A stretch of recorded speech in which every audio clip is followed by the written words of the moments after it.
All right, so verse 6. Then he said to me these words that I've said to you prior to verse 6. These words are faithful and true. And the Lord God of the holy prophets sent his angel to show his servants the things which must shortly take place. Then he said to me, these words are faithful and true. Why is John the Beloved mentioning here that the angel said to him that these words are faithful and true? Why? For one simple reason. When was the book of Revelation written? Around 95-100 AD. Over 1900 years ago. Over 1900 years ago, this book was written in an island, small island in the middle of the Mediterranean Sea called Patmos of current Greece. And what a country Greece is. It's a beautiful country. When he wrote these words, people that read the book of Revelation in the 2nd century, in the 3rd century, in the 4th century, they read the Lord saying, I'm coming quickly. And they waited. It's been 1900 years and the Lord still hasn't come. So when you wait for something to happen, and you waited 1 month, 1 year, 10 years, 20 years, 30 years, you'll give up. When you say it hasn't happened, you're going to give up. You're going to say, well, when is it going to happen? You know what? Might as well pack myself up and move on with my life. Forget it. It will never happen. Imagine not 30 years, not 90s, 1900 years, and still hasn't happened. And that's why the Lord Jesus is saying to the angel to reveal it to John the Beloved that all these words written in the book of Revelation are faithful and true. Meaning, no matter how long it takes and how far it stretches, it will happen, it will happen. Sooner or later it will. Why? Because every word that is written and documented in the Holy Bible is faithful and true. It will happen. Now, the word faithful has got to do with promise. And the word true has got to do with never changing. Truth means never changing. But faithfulness has got to do with the promise. What do I mean by that? Every word was uttered from the mouth of God is faithful. Meaning, when God speaks, that word is a promise. And when God promises, He always delivers.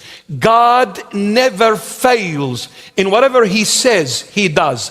In whatever He promises, He delivers. That's why God is faithful in every word that He said and came out of His holy mouth. He is faithful to making sure the word will be done, even if it takes 1900, 2000, a million years. Whatever I said will never go in vain. Everything will come into fruition. I am faithful. And it is true, meaning my word never changes. I will never say one thing today and I change it after 1,000 years. Whatever I said today, in a million zillion years thereafter will be the same. I am the God that is never changing. I never change my mind. I never change my thought. I never change my way of thinking. I never change my ways. My ways are always the same. My word is always the same. Never changes. Then he said to me, these words are faithful and true. And the Lord God of the holy prophets sent his angel to show his servants the things which must shortly take place. This is why the Lord says, these words are faithful and true. Because at the end of verse 6, he says, for these, the things which must shortly take place. Well, shortly, it's been 2,000 years. See, 2,000 years to God is shortly. So for you humans, 2,000 years you've given up, but never ever give up, because my word will be done, no matter how long it takes. Because 1,000 years to God is like a day, and a day is like 1,000 years. So what is 2,000 years for God? 2 days. A blink of an eye. My words will happen. And the Lord God of the holy prophets sent his angel. Whenever you see the words Lord God, the words Lord God, it's referring to Jesus Christ of Nazareth. Yes? When you see in the Holy Bible the word God, Triune, Father, Son, Holy Spirit. The Lord, sometimes in certain places it's referred to the God the Father. But the Lord God is Jesus Christ of Nazareth. I'll tell you why. I'm going to read it. It's not on the screen, but I will read this. It is in Genesis 3:8. When we go to the book of Genesis chapter 3 and verse 8, we read the following. And they heard the sound of the Lord God walking in the garden in the cool of the day. And Adam and his wife hid themselves from the presence of the Lord God among the trees of the garden. When Eve ate from the forbidden tree and gave her husband to eat from it, the moment Adam ate, they found themselves naked. They hid behind a tree. The Lord God came walking in the garden saying, Adam, where are you? So who walked in the garden? Jesus Christ of Nazareth. Why he walked? Because the only one who put on the flesh and walked is the Son of God. God the Father didn't put on the flesh. God the Holy Spirit did not put on the flesh. Who put on the flesh? The second person of the Holy Trinity, who is the Logos, who is the Son of God, who is Jesus Christ of Nazareth, who is God himself as well. So the Lord God is Jesus Christ of Nazareth because he walked in the garden. So the Lord was seen in the Old Testament as well. Not only in the New Testament. So whenever you see the Lord God, it's referring to Jesus Christ of Nazareth. I don't want to dwell on it too much because I can, but I want to move on.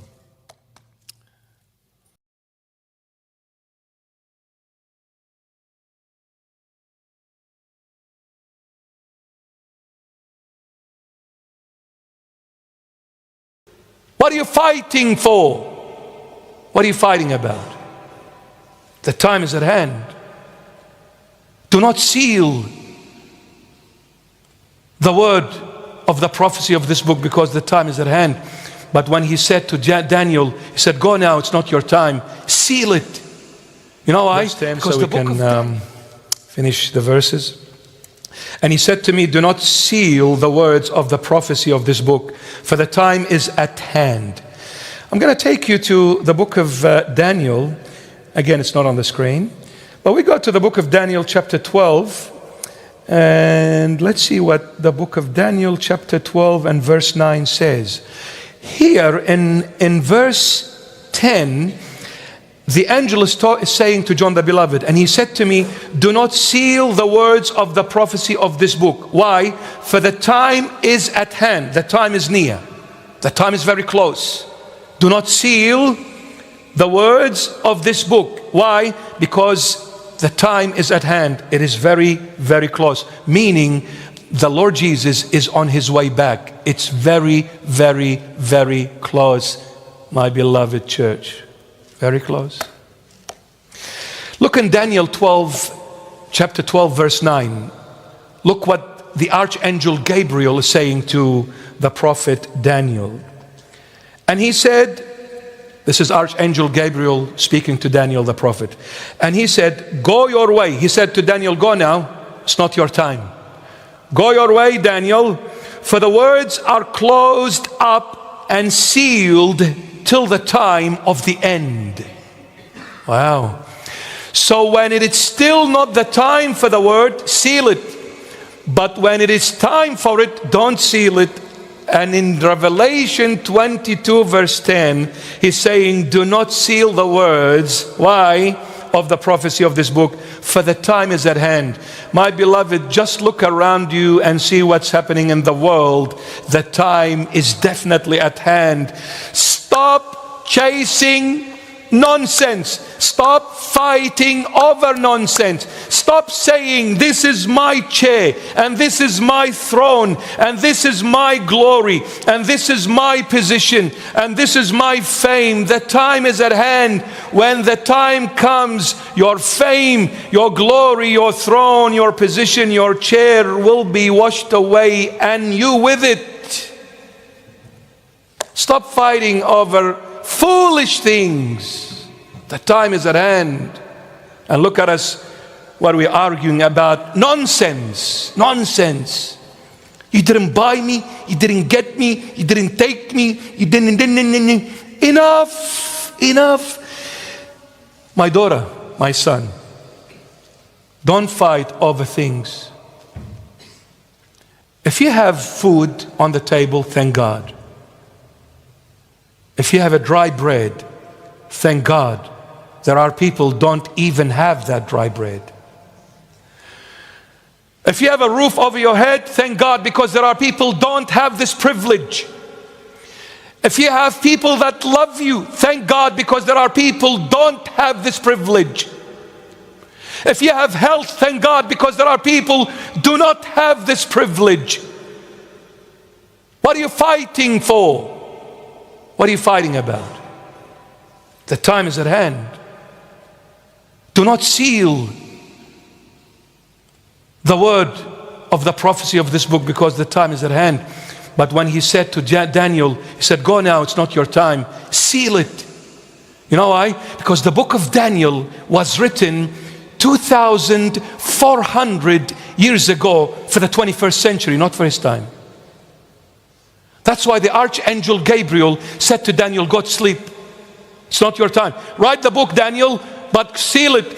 Nobody will understand the coding of this prophecy until the time comes. Then it will be unsealed. You know when the book of Daniel became alive? 21st century.